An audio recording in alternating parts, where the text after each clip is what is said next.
The cars came scudding in towards Dublin, running evenly like pellets in the groove of the Naas Road.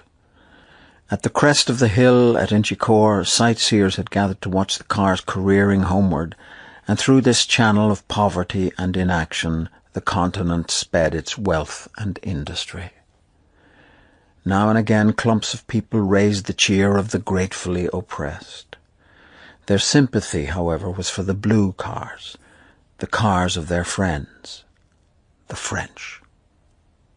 The French, moreover, were virtual victors. Their team had finished solidly. They had been placed second and third, and the driver of the winning German car was reported a Belgian. Each blue car therefore received a double measure of welcome as it topped the crest of the hill, and each cheer of welcome was acknowledged with smiles and nods by those in the car. In one of these cars was a party of 4 young men whose spirits seemed to be well above the level of successful Gallicism. In fact, these 4 young men were almost hilarious. They were Charles Seguin, the owner of the car, André Rivière, a young electrician of Canadian birth, a huge Hungarian named Villona, and a neatly groomed young man named Doyle. Seguin was in good humour because he had unexpectedly received some orders in advance. He was about to start a motor establishment in Paris. And Rivière was in good humour because he was to be appointed manager of the establishment. Villona was in good humour because he had had a very satisfactory luncheon, and besides he was an optimist by nature. The 4th member of the party, however, was too excited to be genuinely happy. He was about 26 years of age, with a soft, light-brown moustache and rather innocent-looking grey eyes. His father, who had begun life as an advanced nationalist, had modified his views early. He had made his money as a butcher in Kingstown, and by opening shops in Dublin and the suburbs he had made his money many times over. He had sent his son to England to be educated in a big Catholic college, and had afterwards sent him to Dublin University to study law. Jimmy did not study very earnestly and took to bad courses for a while. He had money and he was popular, and he divided his time curiously between musical and motoring circles.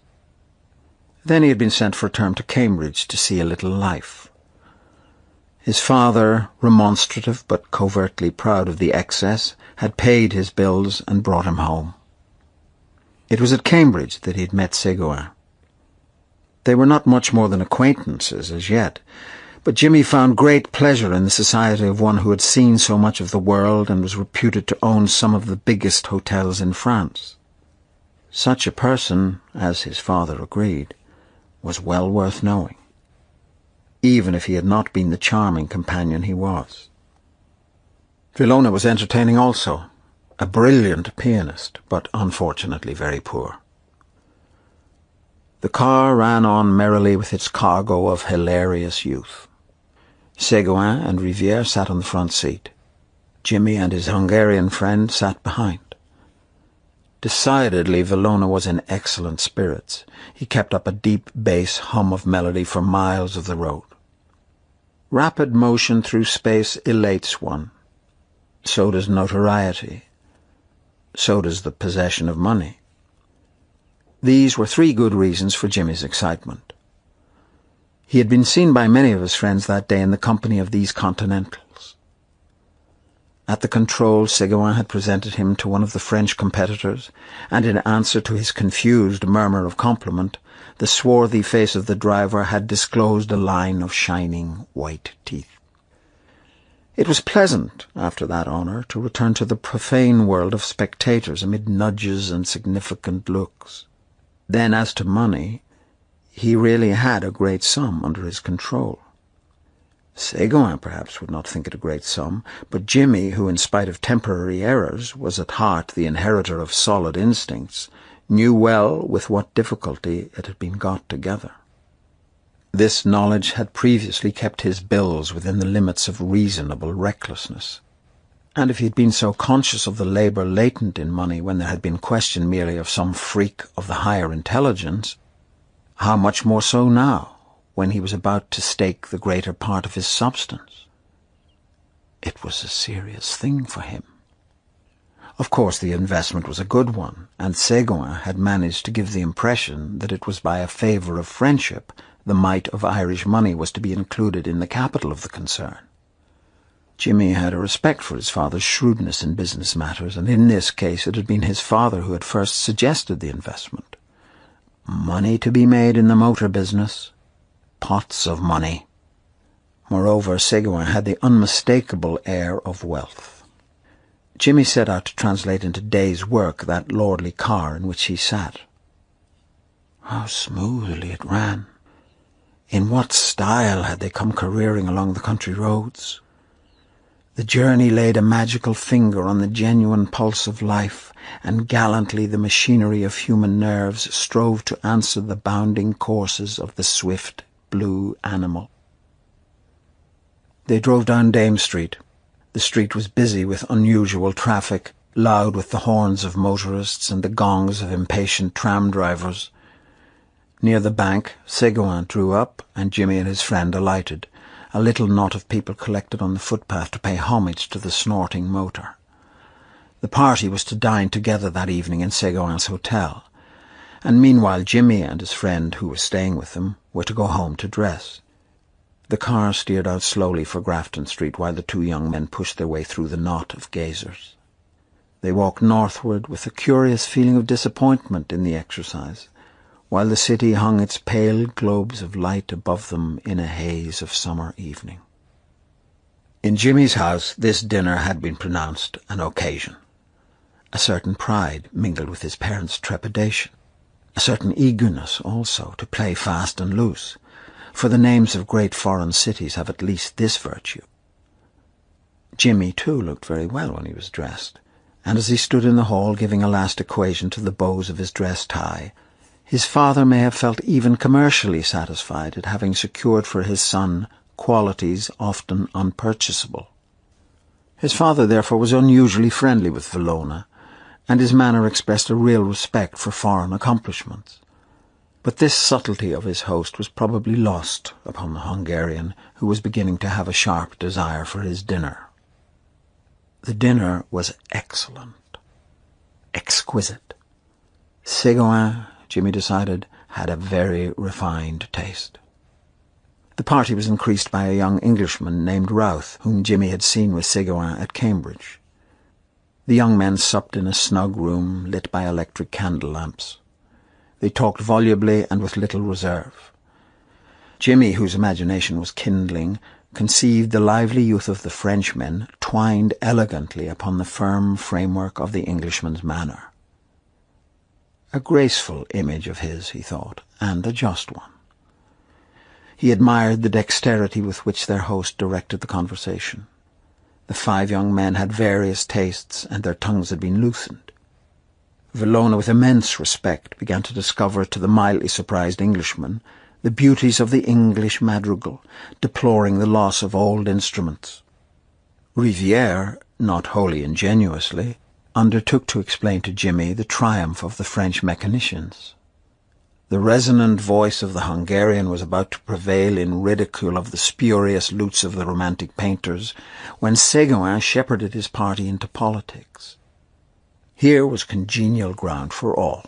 Jimmy, under generous influences, felt the buried zeal of his father wake to life within him. He aroused the torpid Routh at last. The room grew doubly hot, and Ségouin's task grew harder each moment. There was even danger of personal spite. The alert host at an opportunity lifted his glass to humanity, and when the toast had been drunk, he threw open a window significantly. That night the city wore the mask of a capital. The five young men strolled along Stephen's Green in a faint cloud of aromatic smoke. They talked loudly and gaily, and their cloaks dangled from their shoulders. The people made way for them. At the corner of Grafton Street, a short, fat man was putting two handsome ladies on a car in charge of another fat man. The car drove off, and the short, fat man caught sight of the party. "André! It's Farley!" A torrent of talk followed. Farley was an American. No one knew very well what the talk was about. Villona and Rivière were the noisiest, but all the men were excited. They got up in a car, squeezing themselves together amid much laughter. They drove by the crowd, blended now into soft colours, to a music of merry bells. They took the train at Westland Row, and in a few seconds, as it seemed to Jimmy, they were walking out of Kingstown Station. The ticket collector saluted Jimmy. He was an old man. "Fine night, sir." It was a serene summer night. The harbour lay like a darkened mirror at their feet. They proceeded towards it with linked arms, singing Cadet Roussel in chorus, stamping their feet at every "ho ho, ho hey, vraiment." They got into a rowboat at the slip and made out for the American's yacht. There was to be supper, music, cards. Villona said with conviction, "It is delightful." There was a yacht piano in the cabin. Villona played a waltz for Farley and Riviere, Farley acting as cavalier and Riviere as lady. Then an impromptu square dance, the men devising original figures. What merriment! Jimmy took his part with a will. This was seeing life, at least. Then Farley got out of breath and cried, "Stop!"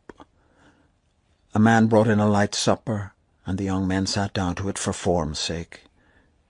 They drank, however. It was bohemian. They drank Ireland, England, France, Hungary, the United States of America. Jimmy made a speech, a long speech, Villona saying, "Hear, hear," whenever there was a pause. There was a great clapping of hands when he sat down. It must have been a good speech. Farley clapped him on the back and laughed loudly. What jovial fellows! What good company they were! "Cards, cards!" The table was cleared. Villona returned quietly to his piano and played voluntaries for them. The other men played game after game, flinging themselves boldly into the adventure. They drank the health of the Queen of Hearts and of the Queen of Diamonds. Jimmy felt obscurely the lack of an audience. The wit was flashing. Play ran very high, and paper began to pass. Jimmy did not know exactly who was winning, but he knew that he was losing. But it was his own fault, for he frequently mistook his cards, and the other men had to calculate his IOUs for him. They were devils of fellows, but he wished they would stop. It was getting late. Someone gave the toast of the yacht, the Belle of Newport, and then someone proposed one great game for a finish. The piano had stopped. Villona must have gone up on deck. It was a terrible game. They stopped just before the end of it to drink for luck. Jimmy understood that the game lay between Routh and Ségouin. What excitement! Jimmy was excited too. He would lose, of course. How much had he written away? The men rose to their feet to play the last tricks, talking and gesticulating. Routh won. The cabin shook with the young men's cheering, and the cards were bundled together. They began then to gather in what they had won. Farley and Jimmy were the heaviest losers. He knew that he would regret in the morning, but at present he was glad of the rest, glad of the dark stupor that would cover up his folly. He leaned his elbows on the table and rested his head between his hands, counting the beats of his temples. The cabin door opened, and he saw the Hungarian standing in a shaft of grey light. "Daybreak, gentlemen!"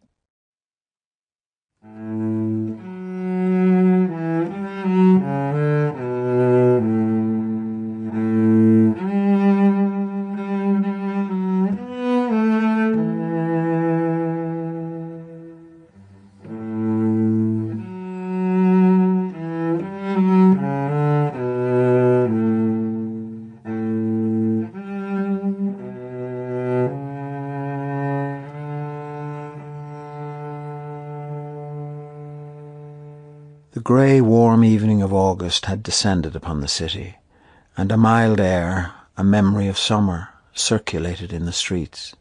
The streets, shuttered for the repose of Sunday, swarmed with a gaily coloured crowd. Two young men came down the hill of Rutland Square. One of them was just bringing a long monologue to a close. The other, who walked on the verge of the path and was at times obliged to step onto the road, owing to his companion's rudeness, wore an amused, listening face. He was squat and ruddy.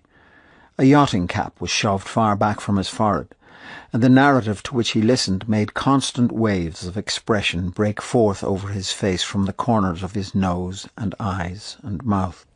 Little jets of wheezing laughter followed one another out of his convulsed body.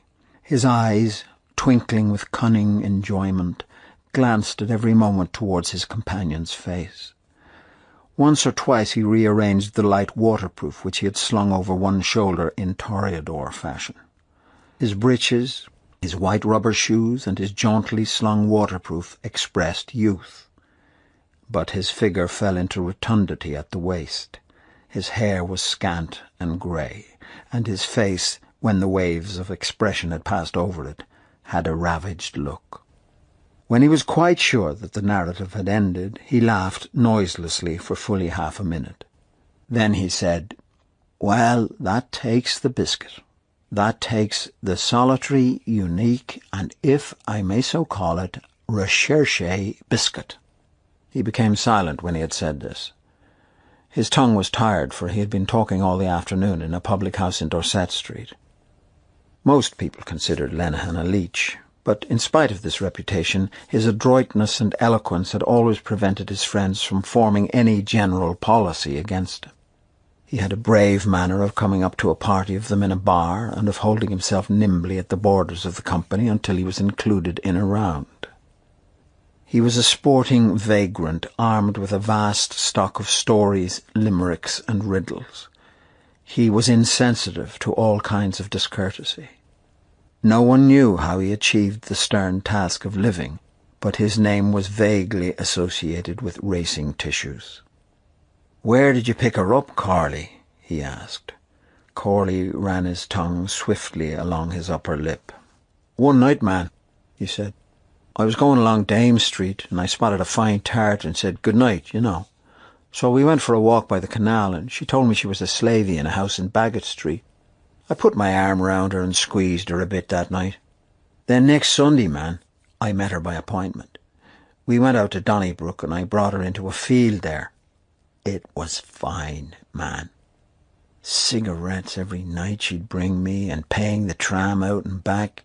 And one night she brought me 2 bloody fine cigars. Oh, the real cheese, you know, that the old fellow used to smoke. I was afraid, man, she'd get in the family way, but she's up to the dodge." "Maybe she thinks you'll marry her," said Lenihan. "I told her I was out of a job," said Corley. "She doesn't know my name, but she thinks I'm a bit of class, you know." Lenihan laughed again, noiselessly. "Of all the good ones ever I heard," he said, "that emphatically takes the biscuit." Corley's swing of his burly body acknowledged the compliment. He was the son of an inspector of police, and he had inherited his father's frame and gait. He walked with his hands by his sides, holding himself erect and swaying his head from side to side. At present he was about town. Whenever any job was vacant, a friend was always ready to give him the hard word. He was often to be seen walking with policemen in plain clothes, talking earnestly. Lenihan offered his friend a cigarette. "Well, tell me, Corley, I suppose you'll be able to pull it off all right, eh?" Corley closed one eye expressively as an answer. "Is she game?" asked Lenihan dubiously. "You can never know women." "She's all right," said Corley. "I know the way to get around her, man. She's a bit gone on me."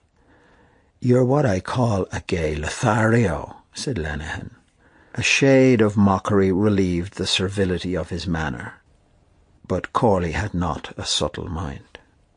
"There's nothing to touch a good slavey," he affirmed. "First I used to go with girls, you know, girls off the South Circular.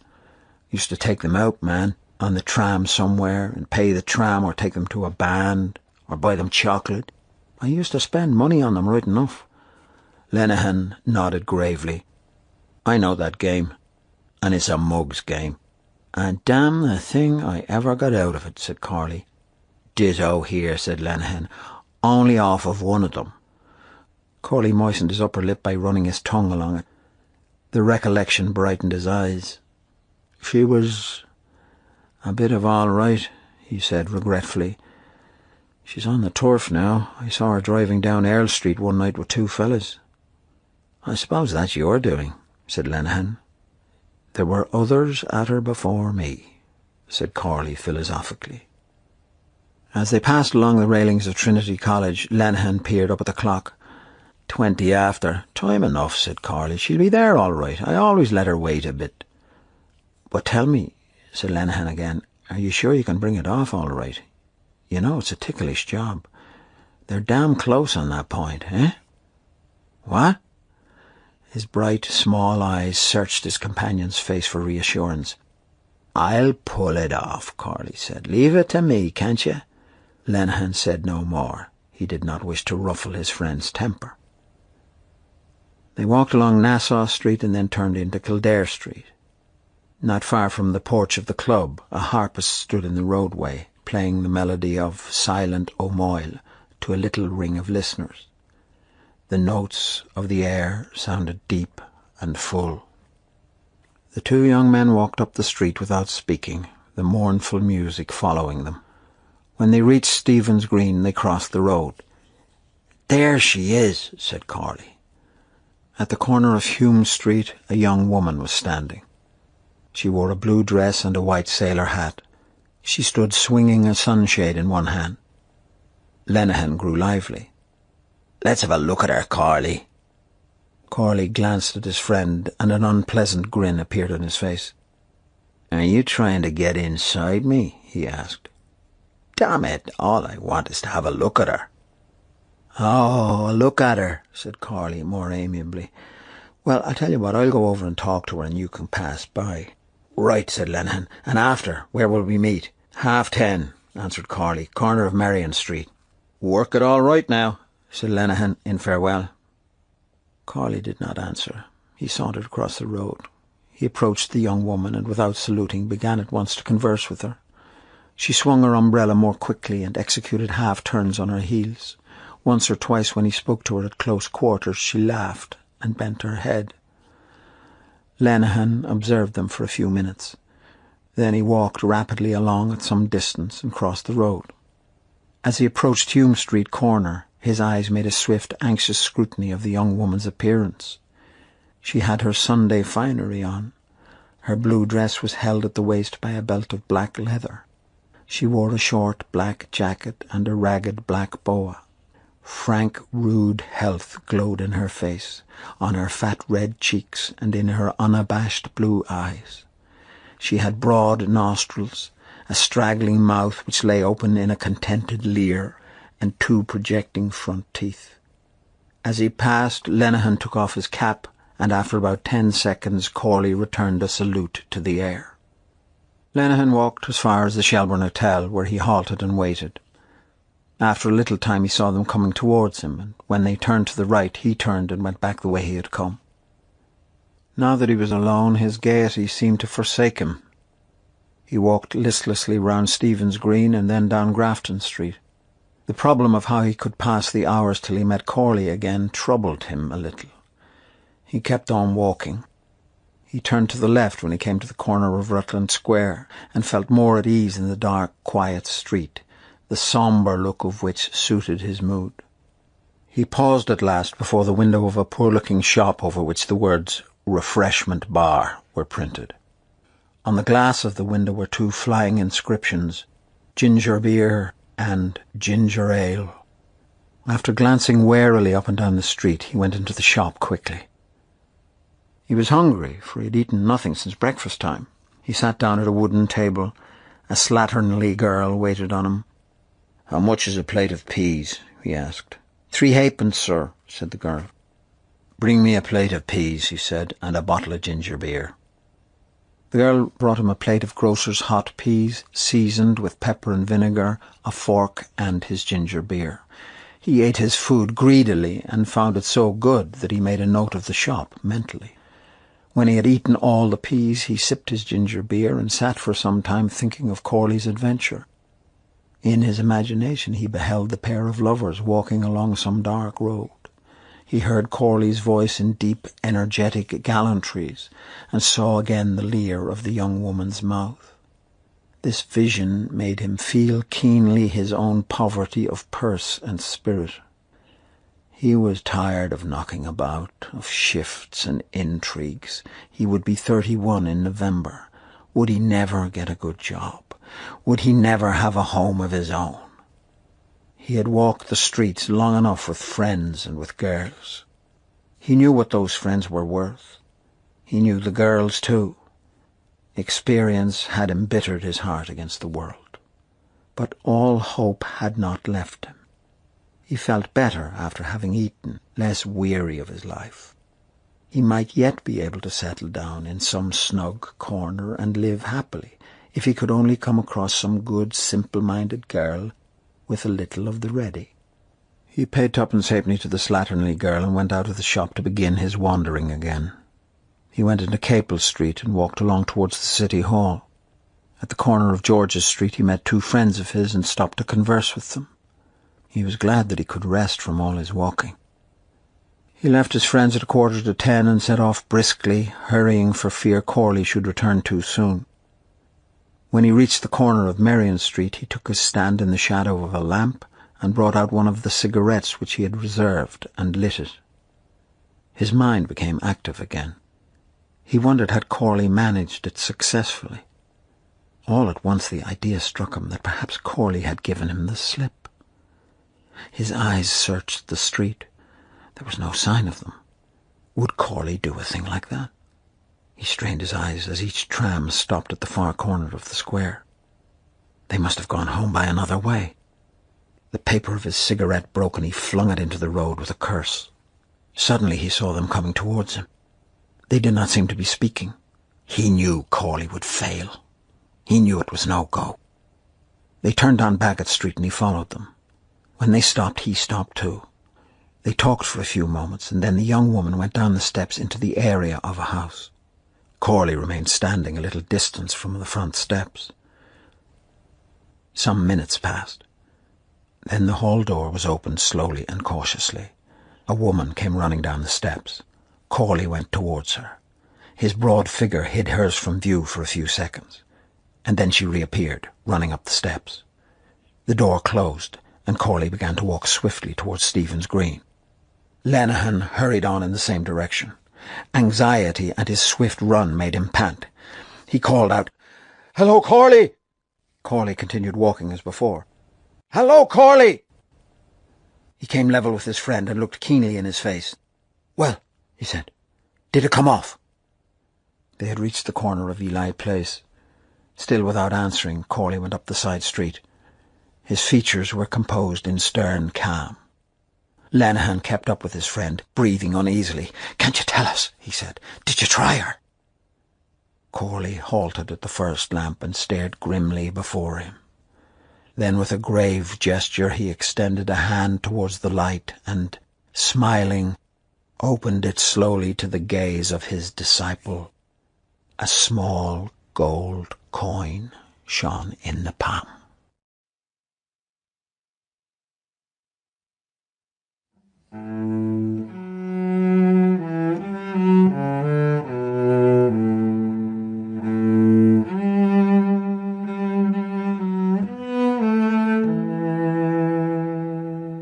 Mrs. Mooney was a butcher's daughter. She was a woman who was quite able to keep things to herself. A determined woman. She had married her father's foreman and opened a butcher's shop near Spring Gardens. But as soon as his father-in-law was dead, Mr. Mooney began to go to the devil. He drank, plundered the till, ran headlong into debt. By fighting his wife in the presence of customers and by buying bad meat, he ruined his business. One night he went for his wife with the cleaver, and she had to sleep in a neighbour's house. After that they lived apart. She went to the priest and got a separation from him, with care of the children. She would give him neither money nor house room, and so he was obliged to enlist as a sheriff's man. He was a shabby, stooped little drunkard with a white face. Mrs. Mooney, who had taken what remained of her money out of the butcher business and set up a boarding-house in Hardwicke Street, was a big, imposing woman. Her house had a floating population made up of tourists and occasionally artistes from the music halls. Its resident population was made up of clerks from the city. She governed her house cunningly and firmly, knew when to be stern and when to let things pass. All the resident young men spoke of her as the Madam. Mrs. Mooney's young men paid 15 shillings a week for board and lodgings, beer or stout at dinner excluded. They shared in common tastes and occupations, and for this reason they were very chummy with one another. Jack Mooney, the Madam's son, who was clerk to a commission agent, had the reputation of being a hard case. He was fond of using soldiers' obscenities. Usually he came home in the small hours.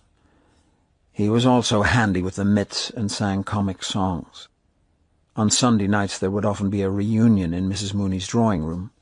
The music hall artistes would oblige and played waltzes and vamped accompaniments. Polly Mooney, the Madam's daughter, would also sing. She sang, "I'm a naughty girl, you needn't sham. You know I am." Polly was a slim girl of 19. She had light, soft hair and a small, full mouth. As Polly was very lively, the intention was to give her the run of the young men. Besides, young men like to feel that there's a young woman not very far away. Mrs. Mooney had first sent her daughter to be a typist in a corn factor's office, but as a disreputable sheriff's man used to come every day to the office asking to be allowed to see his daughter, she had taken her daughter home again and set her to do housework. Polly, of course, flirted with the young men, but Mrs. Mooney, who was a shrewd judge, knew that they were only passing the time away. None of them meant business. Mrs. Mooney began to think of sending Polly back to typewriting, when she noticed that something was going on between Polly and one of the young men. She watched the pair and kept her own counsel. Polly knew that she was being watched, but still her mother's persistent silence could not be misunderstood. There had been no open complicity between mother and daughter, but though people in the house began to talk of the affair, still Mrs. Mooney said nothing. Polly began to grow a little strange in her manner, and the young man was evidently perturbed. At last, when she judged it to be the right moment, Mrs. Mooney intervened. She dealt with moral problems as a cleaver deals with meat, and in this case she had made up her mind. It was a bright Sunday morning of early summer. Breakfast was over, and Mrs. Mooney sat in the straw armchair and watched the servant, Mary, remove the breakfast things. She made Mary collect the crusts and pieces of broken bread to help to make Tuesday's bread pudding. When the table was cleared, she began to reconstruct the interview which she had had the night before with Polly. Things were as she had suspected. She had been frank in her questions, and Polly had been frank in her answers. Both had been somewhat awkward, of course. She had been made awkward by her not wishing to seem to have connived, and Polly had been made awkward not merely because allusions of that kind always made her awkward, but also because she did not wish it to be thought that in her wise innocence she had divined the intention behind her mother's tolerance. Mrs. Mooney glanced at the clock on the mantelpiece. It was 17 minutes past 11. She would have lots of time to have the matter out with Mr. Doran, and then catch short 12 at Marlborough Street. She was sure she would win. To begin with, she had all the weight of social opinion on her side. She was an outraged mother. She had allowed him to live beneath her roof, assuming that he was a man of honour, and he had simply abused her hospitality. He was 34 or 35 years of age, so that youth could not be pleaded as his excuse, nor could ignorance, since he was a man who had seen something of the world. He had simply taken advantage of Polly's youth and inexperience. That was evident. The question was, what reparation would he make? There must be reparation made in such cases. Some mothers would be content to patch up such an affair for a sum of money. But she would not do so. For her, only one reparation could make up for the loss of her daughter's honour. Marriage. She counted all her cards again before sending Mary up to Mr. Doran's room to say that she wished to speak with him. She felt sure she would win. He was a serious young man, not rakish like the others. She did not think he would face publicity. All the lodgers in the house knew something of the affair. Besides, he had been employed for 13 years in a great Catholic wine merchant's office, and publicity would mean for him, perhaps, the loss of his job. She stood up and surveyed herself in the pier glass. The decisive expression of her great florid face satisfied her, and she thought of some mothers she knew who could not get their daughters off their hands. Mr. Doran was very anxious indeed this Sunday morning. He had made 2 attempts to shave, but his hand had been so unsteady that he had been obliged to desist. 3 days' reddish beard fringed his jaws, and every few minutes a mist gathered on his glasses so that he had to take them off and polish them. The recollection of his confession of the night before was a cause of acute pain to him. The priest had drawn out every ridiculous detail of the affair, and in the end had so magnified his sin that he was almost thankful at being afforded a loophole of reparation. The harm was done. What could he do now but marry her or run away? He could not brazen it out. The affair would be sure to be talked of, and his employer would be certain to hear of it. He felt his heart leap as he heard in his excited imagination old Mr. Leonard calling out in his rasping voice, "Send Mr. Doran here, please." All his long years of service gone for nothing. All his industry and diligence thrown away. As a young man he had sown his wild oats, of course. He had boasted of his free thinking and denied the existence of God to his companions in public houses. But that was all past and done with. Nearly. He still bought a copy of Reynolds' newspaper every week, but he attended to his religious duties and for 9/10 of the year lived a regular life. He had money enough to settle down on. It was not that, but the family would look down on her. First of all, there was her disreputable father, and then her mother's boarding-house was beginning to get a certain fame. He could imagine his friends talking of the affair and laughing. She was a little vulgar. Sometimes she said, "I seen," and "if I had have known." But what would grammar matter if he really loved her? He could not make up his mind whether to like her or despise her for what she had done. Of course he had done it too. His instinct urged him to remain free, not to marry. While he was sitting helplessly on the bed in shirt and trousers, she tapped lightly at his door and entered. She told him all, that she had made a clean breast of it to her mother, and that her mother would speak with him that morning. She cried and threw her arms round his neck, saying, "Oh, Bob, Bob, what am I to do?" She would put an end to herself, she said. He comforted her feebly, telling her not to cry, that it would be all right. It was not altogether his fault that it had happened. He remembered well, with the curious, patient memory of the celibate, the first casual caresses her breath, her fingers had given him. Then, late one night, as he was undressing for bed, she had tapped at his door timidly. She wanted to relight her candle at his, for hers had been blown out by a gust. It was her bath night. She wore a loose, open combing jacket of printed flannel.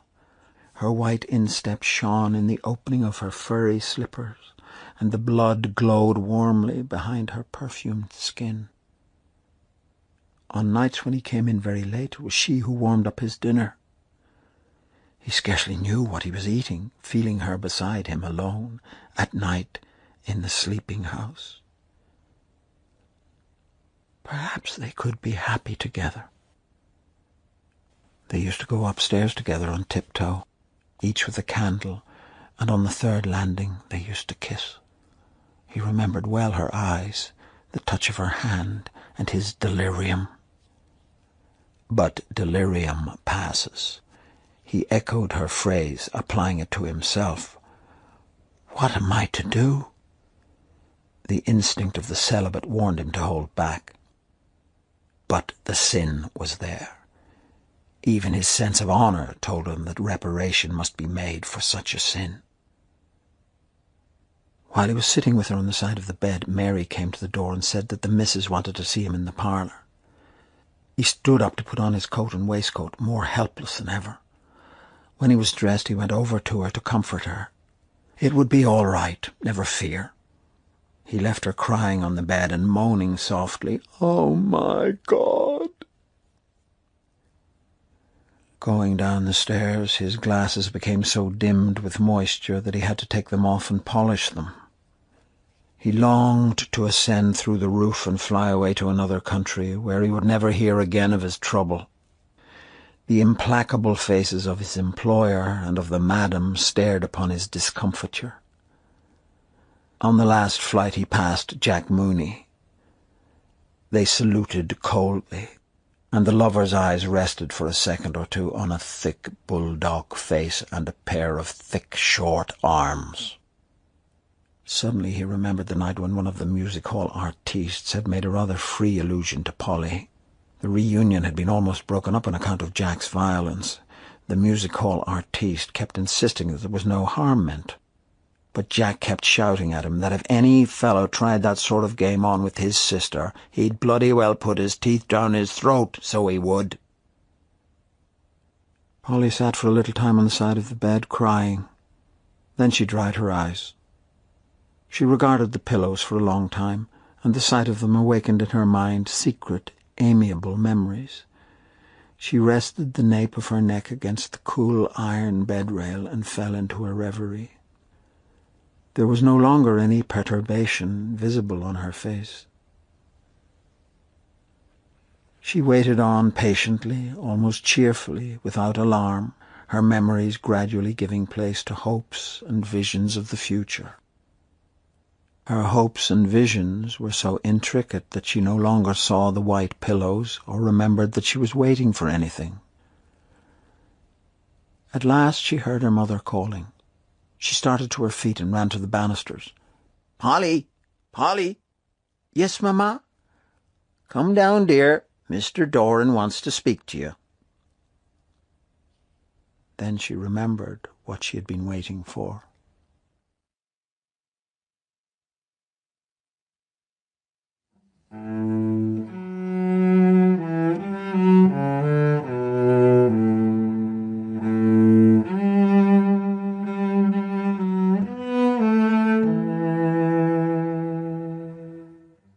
Eight years before, he had seen his friend off at the North Wall and wished him Godspeed. Gallagher had got on.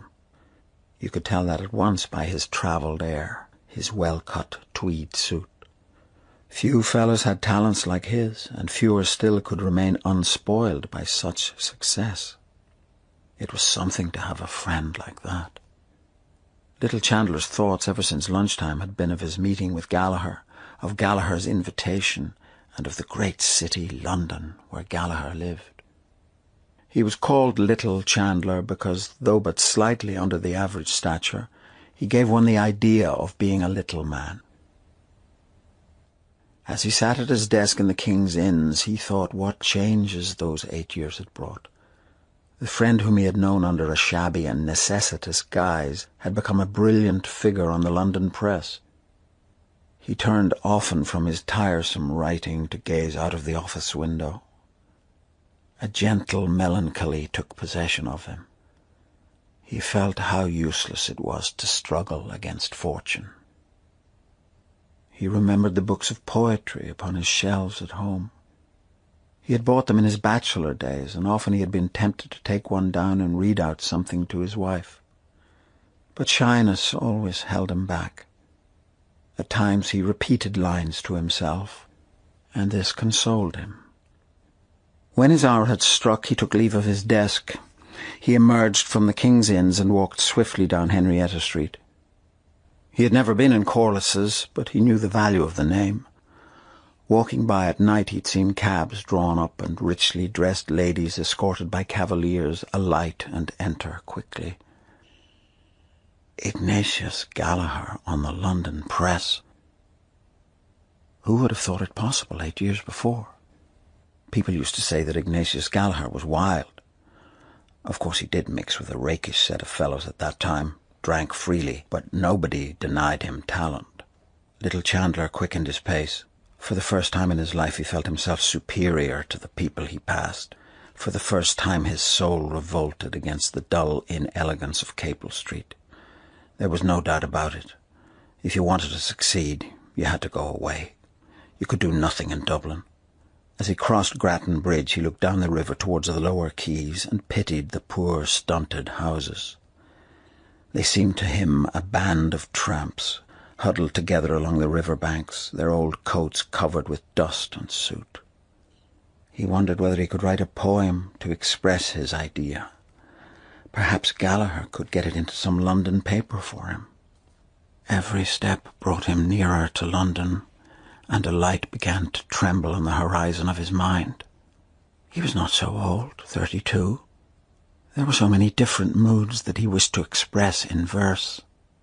If he could give expression to them in a book of poems, perhaps men would listen. He began to invent phrases from the notice which his book would get. Mr. Chandler has the gift of easy and graceful verse. Wistful sadness pervades these poems. The Celtic note. He pursued his reverie so ardently that he passed Corliss's and had to turn back. He hesitated, but finally entered. And there, sure enough, was Ignatius Gallagher, leaning against the counter. "Hello, Tommy, old hero, what'll you have? I'm taking whiskey, better stuff than we get across the water. Here, garçon, bring us 2 halves of malt whiskey like a good fella. Well, and how have you been pulling along since I saw you last? Dear God, how old we're getting. Do you see any signs of ageing in me? Little thin on the top, what?" He bent his head and felt with 2 sympathetic fingers the thin hair. Little Chandler shook his head as a denial. "It pulls you down," Ignatius Gallagher said. "Press life. Always hurry and scurry looking for copy. I feel a ton better since I landed again in dear, dirty Dublin. Here you are, Tommy. Water. Say when." Little Chandler allowed his whiskey to be very much diluted. "You don't know what's good for you, my boy," said Ignatius Gallagher. "I drink mine neat." "I drink very little as a rule," said Little Chandler modestly. "Ah, well, here's to us and to old times." "I met some of the old gang today," said Ignatius Gallagher. "O'Hara seems in a bad way." "He's gone to the dogs." "Booze, I suppose." "Other things too," said Little Chandler shortly. Ignatius Gallagher laughed. "Tommy, you haven't changed an atom. You're still the same serious person that used to lecture me when I had a sore head. You'd want to knock about a bit in the world. Have you never been anywhere?" "I've been to the Isle of Man." Ignatius Gallagher laughed. "The Isle of Man? Go to London or Paris." "Have you seen Paris?" "I should think I have." "And is it really so beautiful as they say?" asked Little Chandler. Ignatius Gallagher finished his drink. "Beautiful. It is beautiful. But it's the life of Paris. That's the thing." Little Chandler finished his whiskey and after some trouble succeeded in catching the barman's eye. He ordered the same again. "I've been to the Moulin Rouge," Ignatius Gallagher continued. "Hot stuff. Not for a pious chap like you, Tommy." Little Chandler said nothing until the barman returned with 2 glasses. He was beginning to feel somewhat disillusioned. There was something vulgar in his friend which he had not observed before. But perhaps it was only the result of living in London. The old personal charm was still there under this new gaudy manner. And after all, Gallagher had seen the world. Little Chandler looked at his friend enviously. "Tell me, is it true that Paris is so immoral, as they say? I mean, compared with London or Dublin?" "It's 6 of one and half a dozen of the other." "I say, Tommy, liquor up." "No, really." "Oh, come on, another one won't do you any harm." "Well, all right." "Francois, the same again. Will you smoke, Tommy?" Ignatius Gallagher produced his cigar case. The 2 friends lit their cigars and puffed at them in silence until their drinks were served. "I'll tell you my opinion," said Ignatius Gallagher. "It's a rum world. Talk of immorality. I've known cases." He proceeded to sketch for his friend, in a calm historian's tone, some pictures of the corruption which was rife abroad. Little Chandler was astonished. "How dull you must find Dublin." "Well," said Ignatius Gallagher, "it's the old country, as they say, isn't it? But tell me about yourself. I hear you've tasted the joys of connubial bliss. 2 years ago, wasn't it?" Little Chandler blushed. "Yes, Well, Tommy, I wish you and yours every joy in life and tons of money. Any youngsters? Little Chandler blushed again. A little boy. Bravo! Little Chandler smiled and bit his lower lip with 3 childishly white front teeth. I hope you'll spend an evening with us. My wife will— Thanks awfully, old chap, said Ignatius Gallagher, but I leave tomorrow. Tonight, perhaps? I'm awfully sorry, old man. You see, I've arranged to go on a little card party. Oh, but who knows, said Ignatius Gallagher considerately. Next year I may skip over here again. It's only a pleasure deferred. Very well, said little Chandler. The next time you come we must have an evening together. Agreed? Agreed. And to clinch the bargain, said little Chandler, we'll have one more now. Very well then, let's have another one as a jucundurus. That's good vernacular for a small whisky, I believe. Little Chandler ordered the drinks. The adventure of finding himself with Gallagher in Corliss's, of listening to Gallagher's stories, upset the equipoise of his sensitive nature. He felt acutely the contrast between his own life and his friend's, and it seemed to him unjust. Gallagher was his inferior in birth and education. He was sure that he could do something better than mere tawdry journalism, if he only got the chance. What was it that stood in his way? His unfortunate timidity. He wished to assert his manhood. He saw behind Gallagher's refusal of his invitation. Gallagher was only patronising him by his friendliness, just as he was patronising Ireland by his visit. The barman brought their drinks. Who knows, little Chandler said, lifting his glass. Next year I may be wishing long life and happiness to Mr. and Mrs. Ignatius Gallagher. Ignatius Gallagher closed one eye expressively. No bloomin' fear of that, my boy. I'm going to have my fling first. Little Chandler smiled. Some day you'll settle down if you find the right girl. Well, if it ever occurs, you may bet your bottom dollar there'll be no mooning and spooning about it. I mean to marry money. There are hundreds of rich Germans and Jews that'd only be too glad. But I'm in no hurry. I don't fancy tying myself up to one woman. He imitated with his mouth the act of tasting and made a wry face. Must get a bit stale, I should think, he said. Little Chandler sat holding a child in his arms. He had come home late, and moreover he had forgotten to bring Annie the parcel of coffee from Bewley's. She was in a bad humour and had gone to the corner shop herself. She had put the sleeping child in his arms and said, "Don't waken him." A lamp stood upon the table, and its light fell over a photograph in a frame.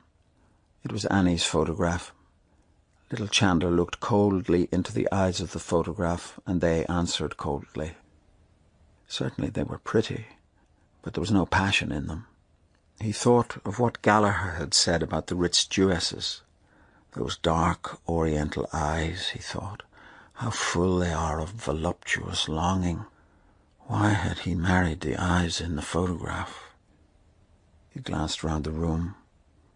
He found something mean in the pretty furniture which he had bought on the hire system. Annie had chosen it, and it reminded him of her. It too was prim and pretty. A dull resentment against his life awoke within him. Could he not escape from his little house? Could he go to London? If he could only write a book and get it published, that might open the way for him. A volume of Byron's poems lay before him on the table. He opened it cautiously, lest he should waken the child, and began to read the first poem. Hushed are the winds, and still the evening gloom, not e'en a zephyr wanders through the grove, whilst I return to view my Margaret's tomb, and scatter flowers on the dust I love. He paused.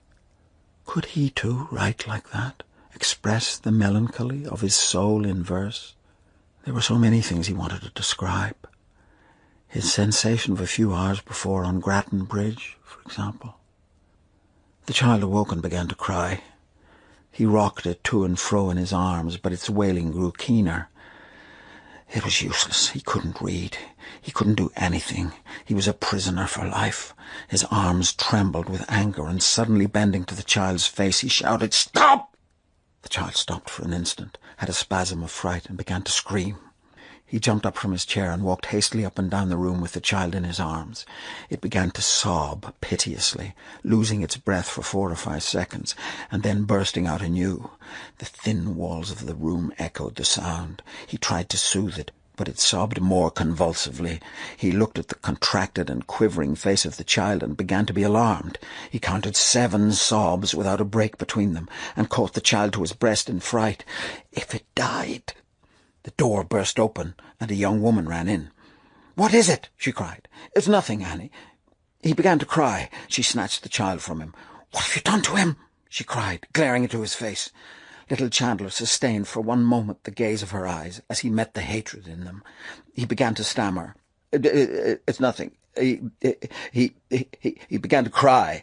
I didn't do anything." Giving no heed to him, she began to walk up and down the room, clasping the child tightly in her arms and murmuring, "My little man, my little Manny, was you frightened, love? There now, love, there now."